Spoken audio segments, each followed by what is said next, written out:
Okay, so សិនចាំយើងទុកដូចជាសមាជិកគ្រួសាររបស់យើងចឹងនៅពេលដែលយើងត្រូវទៅណាឆ្ងាយឬក៏យើងអាចយកវាទៅជាមួយបានណាតែមានអ្នកគេដាក់បាយដាក់ទឹកឲ្យវាបើយើងនិយាយថា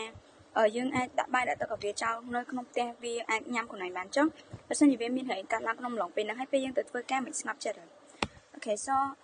ទាំងអស់នេះគឺជាបញ្ហាដែលអ្នកចិញ្ចឹមសត្វភាគច្រើនគាត់ជួបប្រទះភាគច្រើនគឺចំពោះអ្នកដែលគាត់មាន business trip ឬក៏គាត់មាន personal work ដែលគាត់ត្រូវធ្វើចាក់ឆ្ងាយពីផ្ទះឬក៏គាត់ត្រូវទៅស្រុកទៅអីចឹងតើមានអ្នកគេមើលផ្ទះហើយមួយទៀតគឺការបារម្ភសត្វអូខេអ្នកខ្លះគាត់និយាយថាគាត់អាចដាក់បាយឲ្យសត្វទុកចោលបានគ្រាន់តែទៅមួយថ្ងៃពីរថ្ងៃចុះបើសិនជាសត្វខ្លះគាត់មានបញ្ហានៅពេលដែលគាត់អត់ឃើញម្ចាស់គាត់អាចមានបញ្ហា stress ឬក៏កាត់អីផ្សេងហើយមួយទៀតគឺ emergency situation គឺនៅពេលដែលសត្វហ្នឹងគឺគាត់ stress ឬក៏គាត់ជួបរឿងអីឯកកាយមួយកាត់ឡើងនៅពេលដែលម្ចាស់អត់នៅដូចជាក្អួតបកាច់រាករូសឬក៏គាត់តាក់កតាក់អីលងទឹកលងអីចឹងទៅអូខេ so ហើយនេះគឺជា survey ដែលយើងបានធ្វើទៅលើមនុស្ស30នាក់ដែលយើងចង់ដឹងថាបញ្ហាមួយណាគឺជាបញ្ហាចម្បងគោលដែលតែងតែកាត់ឡើងនឹងជាការព្រួយបារម្ភចំពោះអ្នកចិញ្ចឹមសត្វទាំងអស់ហើយនេះដែរគឺជារូបភាពដែលយើងបានចុះទៅសាកសួរផ្ទាល់ជាមួយនឹង pet owner ទាំងអស់ដែរមានអ្នកខ្លះចិញ្ចឹមបក្សីអ្នកខ្លះចិញ្ចឹមឆ្កែចិញ្ចឹមឆ្មាចឹងទៅ Okay, so proposed solution របស់យើងសូមណែនាំអ្នកគ្នាមកកាន់ pet boutique ចឹង pet boutique របស់យើងគឺជាកន្លែងដែលអ្នកនរគ្នាផ្ញើសត្វបានគឺយើងផ្ដល់ឲ្យអ្នកនរគ្នានៅ reliable care មានថាអ្នកនរគ្នានឹងប្រកាសថាសត្វអ្នកនរគ្នាបានគេងបានញ៉ាំគ្រប់គ្រាន់ហើយអ្នកនរគ្នាអត់ចាំបាច់បារម្ភថាវាអីញ៉ាំនៅពេលអ្នកនរគ្នាយកមកផ្ញើមួយពួកយើង comfort and root ថាអញ្ចឹងនៅពេលដែលសត្វអ្នកនរគ្នាផ្ញើនៅកន្លែងពួកយើងគឺដូចជានៅក្នុងផ្ទះអញ្ចឹងគឺពួកយើង take care វា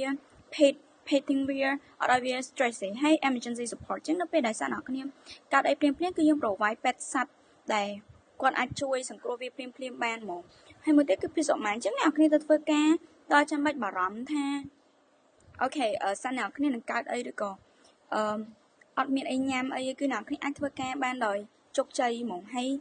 100% focus on your work មួយទៀតគឺ just call us if you need help ចឹងនៅពេលអ្នកគ្នាអាចឲ្យសត្វអ្នកគ្នាមកកាន់ពួកយើងដល់បន្តគឺពួកយើងមានសេវាកម្មអ្នកគ្នាគ្រាន់តែ call មកពួកយើងគឺពួកយើងអាចទៅទទួលសត្វអ្នកគ្នាដល់ទីតាំងតែហ្មងហើយមួយទៀតគឺអីដែលនៅ pet store មានក៏មានដែរដូចជាចំណី Mio Royal Canin សាប៊ូកក់សក់គ្រប់ប្រភេទគឺយើងមានឲ្យសត្វអ្នកគ្នាតាមអ្នកគ្នាកំងហ្មង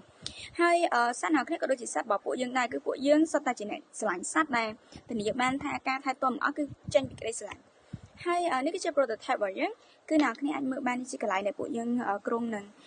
បើគឺយើងមាន playground មានកន្លែងមួយទឹកកន្លែងនេះបន្ទប់គេងរបស់ពួកកូនហើយនេះគឺជាកន្លែងដែលអ្នកគ្នាអាច shop នៅបាន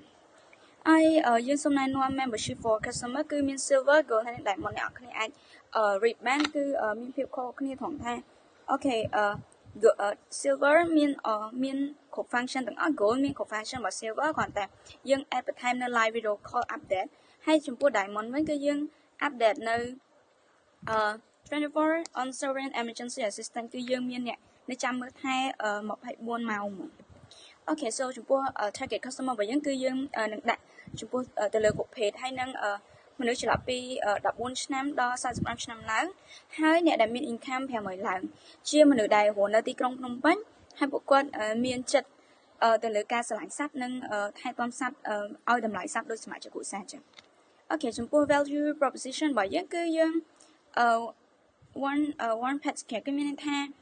គ្រប់យ៉ាងដែលកន្លែង pet សត្វមានក៏អីហ្នឹងគឺយើងឲ្យគាត់ទាំងអស់គឺតាំងផ្នែកសេវាកម្មការថែទាំនិងរបស់ប្រើប្រាស់ Cozy Pet Pick up គឺយើងអាច pick up សត្វអ្នកគ្នាបានគ្រប់កន្លែងឬក៏នៅពេលដែលអ្នកគ្នាត្រឡប់មកវិញហត់មកពី business trip ហត់អីចឹងទៅអាចនាំខ្ញុំអាចនាំពួកគាត់ត្រឡប់ទៅវិញបានហើយ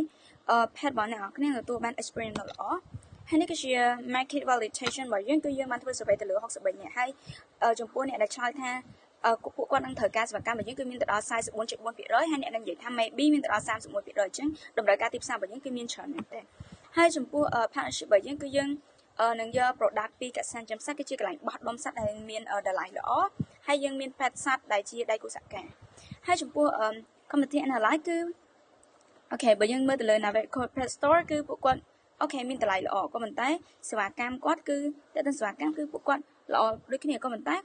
គាត់ក៏ជាកន្លែងពេទ្យសត្វដែរអញ្ចឹងវាអាចមានផលប៉ះពាល់ដូចថាអ្នកខ្លះចឹងទៅគឺគាត់ព្រួយបារម្ភចំពោះសត្វរបស់គាត់ខ្លាចកើតឆ្លងជំងឺទៀតដូចជំងឺរាកឈាមឬក៏អីចឹងគឺអាចឲ្យសត្វ